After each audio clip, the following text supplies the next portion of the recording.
Hi hello friends. അപ്പം ഞാനൊരു അടിപൊളി ഒരു സാധനമായിട്ടാണ് വന്നിരിക്കുന്നത്. നമുക്കൊരു കൂണ് കിട്ടിയിട്ടുണ്ട്. ഈ വർഷത്തെ ആദ്യത്തെ കൂണാട്ടോ ഇത്. ഈ വർഷം വേറെ കൂണൊന്നും കിട്ടിയില്ലായിരുന്നു.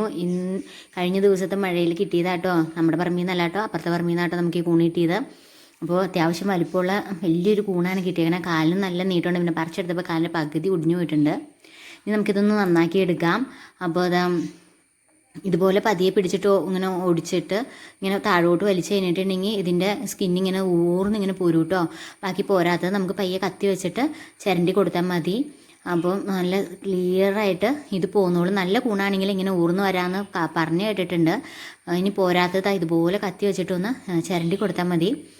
വേറെ ഒന്നും ചെയ്യാനില്ല. വേറെ കത്തിയും കിത്തിയൊന്നിൻ്റെ ഒന്നും ആവശ്യമില്ലാട്ടോ. നമുക്കിത് നന്നാക്കി എടുക്കാനുണ്ട്. ഇനി ഇതാ കാലിനകത്ത് ചെളി ഉണ്ടാവും. അപ്പോൾ ആ ചെളി നന്നായിട്ട് കഴുകി കളയണം. അതിനുശേഷം ഇതാ ഇതുപോലെ ഒന്ന് ഉരുമി കൊടുത്തു കഴിഞ്ഞിട്ടുണ്ടെങ്കിൽ ആ കാലിൻ്റെ സ്കിന്നൊക്കെ പോയി കിട്ടും. അതിനുശേഷം നമുക്ക് ഇതുപോലെ ഒന്ന് നീളത്തിൽ ഒന്ന് അരിഞ്ഞെടുക്കാം. തണ്ടിന് ഇച്ചിരി കട്ടി ഉണ്ടാകും. അതുകൊണ്ട് തണ്ട് കനം കുറച്ചരിയണം. പൂവ് വലിയ കനമൊന്നും കുറച്ചില്ലെങ്കിലും കുഴപ്പമൊന്നുമില്ല കേട്ടോ.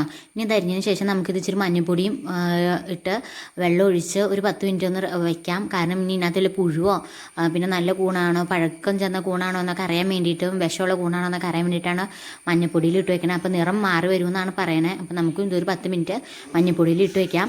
അപ്പോഴത്തേക്കും നമുക്കിനി ഇതിന് വേണ്ട ബാക്കിയുള്ള സാധനങ്ങൾ എന്തൊക്കെയാണെന്ന് നോക്കാം. കുറച്ച് തേങ്ങ, ഒരു പകുതി സവാള, ഒരു 2-3 പച്ചമുളക്, ഇത്രയും ഞാൻ എടുത്തിട്ടുണ്ട് കേട്ടോ. ഇത് പച്ചമുളകും തേങ്ങ ഇട്ടാട്ടോ ഞാൻ ഒലത്തുന്നത്. നമുക്ക് ഉള്ളിമുളക് ഇടിച്ചിട്ടും ഒലത്താട്ടോ.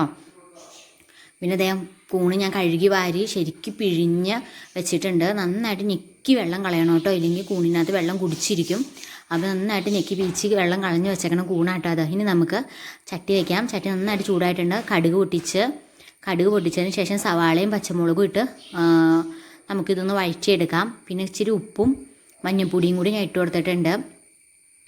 മഞ്ഞൾപ്പൊടി നമ്മൾ ഒന്നാമത് വെള്ളത്തിലിട്ട് വെച്ചതായിരുന്നു. എന്നാലും നമ്മൾ ഇതിനകത്ത് കുറച്ചുകൂടി മഞ്ഞൾപ്പൊടി ഇട്ട് കൊടുത്തിട്ടുണ്ട് കേട്ടോ.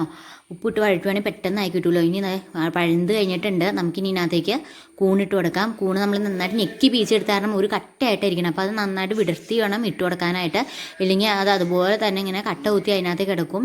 ഇനി നമുക്ക് നന്നായിട്ടൊന്ന് ഇളക്കി യോജിപ്പിക്കാം. അതിന് ശേഷം നമുക്കിത് മൂടി വയ്ക്കാം. ഒരു പ്രാവശ്യമായിട്ട് ഞാൻ ഇത് മൂടി വെച്ച് വേവിച്ചിട്ടുള്ളൂ. ഇനി നമുക്കിതൊന്ന് തുറന്നെടുക്കാം. അതിനുശേഷം തേങ്ങ ഇട്ട് കൊടുക്കാം. ഇനി നമ്മൾ മൂടണില്ലാട്ടോ. ഇനി നമ്മൾ തുറന്ന് വെച്ചാട്ടോ നമ്മൾ ഇനി ഇത് വേവിക്കണത്. നമ്മുടെ അപ്പുറത്തെ അടുപ്പിൽ നല്ല ചാളയുടെ മുട്ടയും നന്നായിട്ടൊന്ന് വേവുണ്ട്. അപ്പോൾ നമുക്കതൊക്കെ കൂട്ടിയിട്ടൊരു അടിപൊളി ഒരു ഊണ് കഴിക്കാം.